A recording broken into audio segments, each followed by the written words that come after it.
Hello, everyone. Welcome to episode 22 of Reconstructing Cave Story. In this episode, we're going to look at our player's reaction, or Quote's reaction to the damage he takes from the bat. We're not taking any real damage or doing any damage calculations yet, but that's coming up in the next episode or two. But visually, how do we know if we've taken damage? And basically, we know when Quote does like his little short hop, and then he's got temporary invincibility, which means his sprite flashes between visible and invisible repeatedly, pretty fast. So that's what we're going to be implementing in this episode. So we'll start by going into our game class and moving our collision reaction into our player class. So let's go to game.cc where we down here in update where we were checking collisions, and we don't really need these printf statements anymore because we'll be able to visually verify things. So I'll get rid of those. Oh, I'll leave this do damage to Quote. So I'm going to call player take damage. It's not going to take any parameters yet, but it will in the future. So let's go ahead and move this printf statement into our player CC class, or player.h. Sorry, player class, not player CC class. So anyway, we'll do it right below our stop jump. We'll take damage. It's not going to be const because it's obviously going to be changing our player. Down below stop jump, we'll implement it, so it'll be void take damage. And I'll just put the printf statement in there for now, just to make sure that this is all hooked up right. And we'll build and run from here.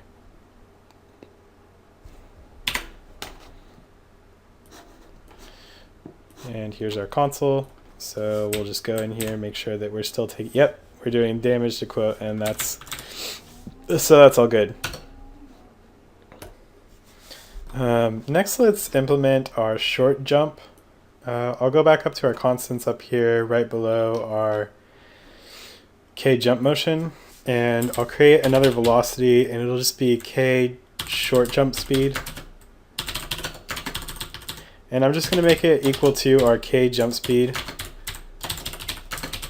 divided by about 1.5. I don't know if that's exactly right, but I'm going to use that for now. And we can fix it later if we need to. It's supposed to be about half a tile in height total. So the other thing we don't want to do is just set our velocity. So we could just set our velocity y equal to negative k short jump speed. And this would work in one case. Let's say if we get damaged like a bunch of times in a row, though, we can't just keep setting it to negative k short jump speed because it'll keep flying upwards. So we need to have like another flag, invincible, to know if we should be taking damage or doing our short jump or whatnot. So I'm going to add another flag below interacting called invincible. And I'll default it to false, or I'll start it out, initialize it to false, not default, but initialized. So invincible, false. We don't want to start out invincible. And then back here in take damage, I'm going to say, just have an if statement. So if invincible, return. So we don't do anything. Okay, so now down here we need to set invincible to be equal to true. So now there's one more problem with our velocity y, and that's if we're already jumping, we don't want to reduce our speed. So we'll go ahead and take the standard min between our current velocity and the jump speed. So this way, if we're already jumping, then we won't decrease our jump speed. So yeah, let's go ahead and build and run it just to see if it's all working. So I'll just bring this over here, and the console too, because we're still logging to the console. So I'll just wait until he does his short jump and he doesn't take damage again. And now we're not setting invincibility back to be false ever, which is what we need to do next. So for this, let's give ourselves an invincible timer. So we know how long we've been invincible for. So this will be in milliseconds. Invincible time. And I'll go back over to player CC, and down here I'll set invincible time to be equal to 0. Invincible time. And I'll initialize it to be 0.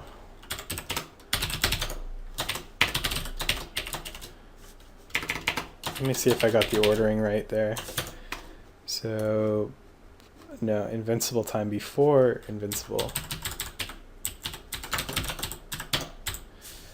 Did I spell this wrong? Is not a non-static. Oh, I did spell it wrong here. Sorry about that. Okay, so I reset it to 0 down there. So in update, before we do update X and update Y, let's just say if invincible, then we'll update our invincible timer. So invincible timer plus equals elapsed time in milliseconds. So now we can say invincible is equal to invincible time is greater than some constant, say k invincible time. And if I could spell that right. Invincible? Yeah. So now let's declare this k invincible time, and I'll just do it down below our collision rectangles. It'll be in milliseconds. K invincible time, and it'll be about 3 seconds, so 3,000 milliseconds. So is that enough? Yeah, so what this does is if invincible time is greater than k invincible time, then this should be less than. Glad I explained this. So if invincible time is less than k invincible time, then we should remain invincible. Otherwise we set invincible to false. Okay. So what's next is we can test this. I'll go back down here and see if we can take damage more than once after 3 seconds have elapsed. So I'll run this, bring it over so you guys can see. I'll bring the console over too. Okay, so I'll walk over. I do damage again. So that's about 3 seconds. That seems right. Okay. Okay, so finally let's add our little sprite flash, and I'm going to tell you now that it's going to be every other 50 milliseconds or so. This is just kind of estimation by watching. I don't know how perfect it is, but disclaimer, none of this is perfect. So actually maybe some of it is, but I'm going to put that disclaimer in anyway. So K, this will be K invincible flash time, and this will be 50 milliseconds. So down in our draw method, we can either draw or not draw. So anytime we're invincible, so if we're invincible and our invincible timer,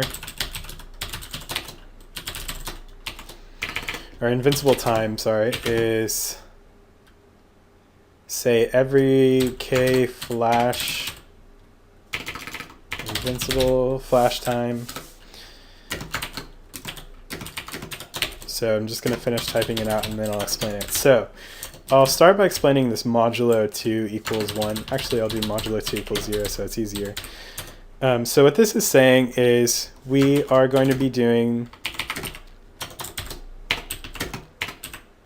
if modulo 2 is equal to 0, then we're going to have one part invisible and one part visible. If we were doing, say, modulo 3 equal to 0, we would have one part invisible and 2 parts visible. So if you can kind of see, like, if you know how the modulo works, like, it gets the remainder. So For 2, there's going to be either remainder 0 or remainder 1. For 3, it's either going to be 0, 1, or 2. So there's 3 possibilities. So, yeah, basically that's that. And then the reason I'm dividing by k invincible flash time is I want to take our invincible time and break it up into chunks of time. And that's what this does. So I want to break it up into chunks of 50 milliseconds. And yeah, so let's see how this looks. I don't know how well this is going to look once it's captured, but I'll let you know if it's flashing for me. And once this is done, we can get rid of our printf statement because we have visual indicator. But yeah, it looks good to me. He does his flash for about 3 seconds, and beautiful, wonderful, great. So this is starting to look better and better every video. So thanks for watching, guys, and yeah, happy developing.